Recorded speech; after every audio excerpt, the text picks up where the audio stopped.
C'est une affaire de pédophilie vertigineuse qui va s'ouvrir demain devant les assises de Charente-Maritime. Les juges auront 3 jours pour rentrer dans la tête de Joël Le Squarnec, ce médecin respecté, père de famille, qui a dissimulé sa double vie de délinquant sexuel pendant 30 ans. Bonsoir Margot Steel. Bonsoir.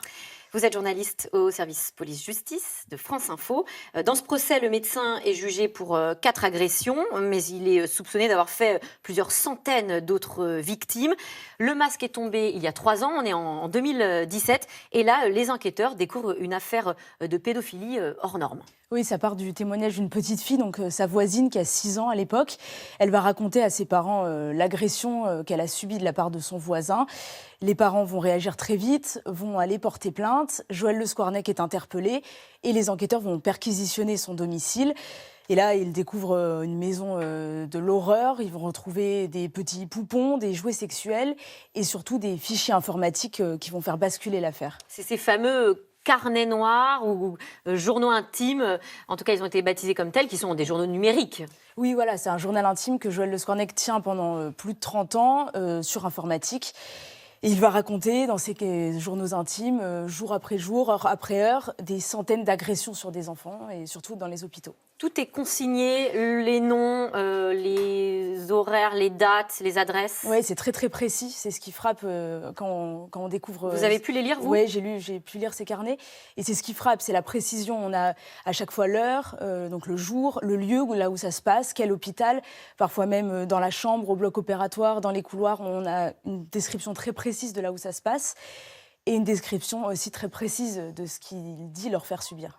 Oui, avec un mode opératoire qu'il décrit. Et d'ailleurs, il profite de son statut très respecté de chirurgien. Oui, les chirurgiens, donc d'abord, il a le droit de rentrer dans les chambres des enfants, il a le droit de soulever le drap, c'est comme ça que nous le disent des infirmières qui ont pu travailler avec lui. C'est un chirurgien, il a le droit d'examiner les enfants. Et puis ces enfants, ils sont face à lui, ils ont un médecin qui les soigne. Et il fait passer la plupart de ses gestes pour des gestes médicaux. Il regarde le ventre, le bas-ventre, et c'est un chirurgien digestif. Donc il a le droit de regarder, en tout cas sous le drap, et de toucher les enfants. Vous avez rencontré une partie des victimes. Pour certaines, il n'y avait aucun souvenir de ces moments-là. Oui, pour la plupart des victimes, en fait, il y avait un mal-être très profond qui s'exprime de différentes façons, mais un mal-être qui était jusque-là totalement inexpliqué. Et puis un jour, c'est comme ça que ça se passe pour la plupart des victimes, il y a un coup de fil des gendarmes. On leur dit, voilà, avez-vous été opéré à telle date dans tel hôpital ? Oui, eh bien, vous êtes dans les carnets de Joël Le Squarnec. Et voilà ce qu'il raconte à votre propos. Il y a de très, très, très nombreuses victimes. Elles sont combien ? Est-ce qu'on en a l'idée ? Alors, pour l'instant, la justice en comptabilise 349. On les appelle des victimes potentielles pour l'instant, mais il pourrait y en avoir plus. Alors, on découvre l'horreur aujourd'hui. Pourtant, Le Squarnec a déjà été arrêté. On est en 2005. Les enquêteurs, à cette époque, saisissent des milliers d'images pédopornographiques chez lui. Il a vous-même son attirance pour les jeunes enfants. Et ça ne va pas plus loin. En fait, à cette époque-là, donc, on est en 2005, il est déjà chirurgien en Bretagne. Les gendarmes vont perquisitionner son domicile, le domicile conjugal, mais a priori pas son lieu de travail. Et on sait maintenant que c'est là qu'il cachait ses vidéos, la plupart de ses vidéos et images pédopornographiques, ses poupées aussi. Il va quand même écoper d'une peine. Alors, il passe en justice. Oui, il est condamné à 4 mois de prison avec sursis, mais sans obligation de se soigner et sans interdiction d'exercer. Donc il continue sa carrière à ce moment-là. En fait, il passe entre les mailles du filet à ce moment-là, puisque finalement, il n'est pas inquiété, vous le dites vous-même, au long de sa carrière, il va pouvoir retourner à l'hôpital et continuer de soigner des enfants. Oui, à l'époque, il explique qu'il regarde ces images parce qu'il s'ennuie entre 2 gardes. En fait, il noie le poisson, il minimise. Et c'est ce qu'il va faire d'ailleurs pendant les années qui vont suivre aussi, puisque cette condamnation va être connue à l'hôpital où il exerce à l'époque à Quimperlé. Ça va être connu à partir de 2006. C'est un psychiatre, un lanceur d'alerte qui est au courant de cette condamnation, remarque des comportements douteux de la part de Joël Le Squarnec. Il va en parler au directeur de l'hôpital, qui va lui-même avertir l'ordre des médecins et les autorités sanitaires de Bretagne à l'époque. Mais rien n'est fait. Comment est-ce qu'on explique ? C'est un dysfonctionnement.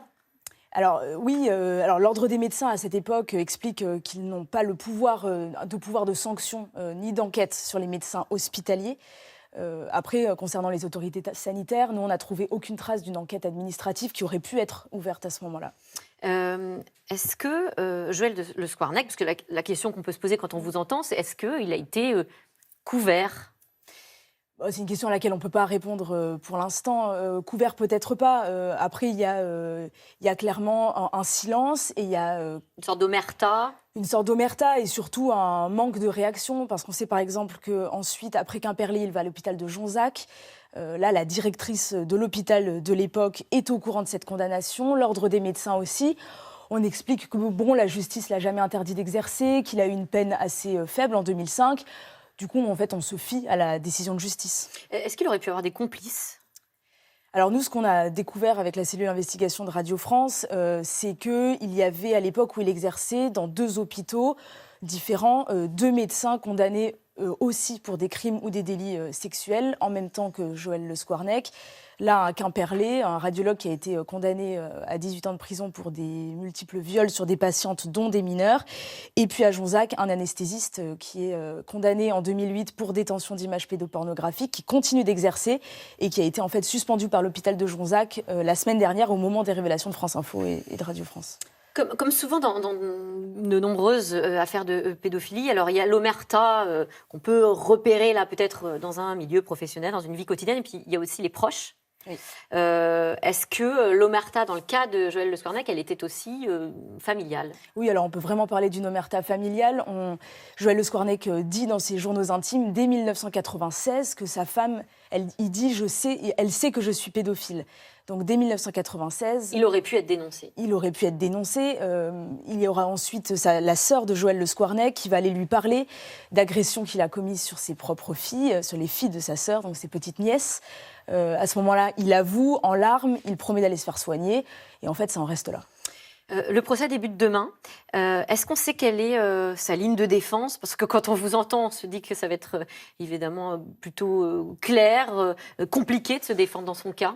Alors, sur le cas de ces 4 victimes dont il est question pour ce procès, il reconnaît des agressions, mais pas des viols. Concernant les victimes qui sont consignées, les victimes présumées qui sont consignées dans le carnet, lui dit qu'il y a une part de réalité et une grosse part de fantasme dans ce qu'il écrit. Le procès est prévu à huis clos. Je crois qu'il y a une famille d'une des victimes qui souhaiterait que ce soit ouvert pour briser le silence. Oui, les nièces de Joël Le Squarnec demandent un huis clos et la petite voisine qui l'a dénoncé demande, elle, un procès public, oui, pour briser cette omerta. Ça pourrait être le cas ? Ça va être compliqué. A priori, ce sera à huis clos. Eh bien, merci. Merci Margot Stive. Évidemment, on suit le procès avec vous sur France Info dès demain. D'ailleurs, je vais vous libérer rapidement puisque je crois que vous partez à Saintes, direction la cour d'assises, tout de suite après cette émission. Tout de suite, c'est dans l'air avec Caroline Roux, une émission qui revient sur les mesures inédites prises par les États-Unis. Donald Trump qui décide d'interrompre tous les vols provenant d'Europe, tandis que le discours de notre président de la République est attendu ce soir. Les pays européens se mettent en ordre de bataille. Alors, doivent-ils fermer leurs frontières ? Y a-t-il un manque de coordination au niveau européen ou même mondial ? Les réponses tout de suite avec Caroline Roux et ses invités.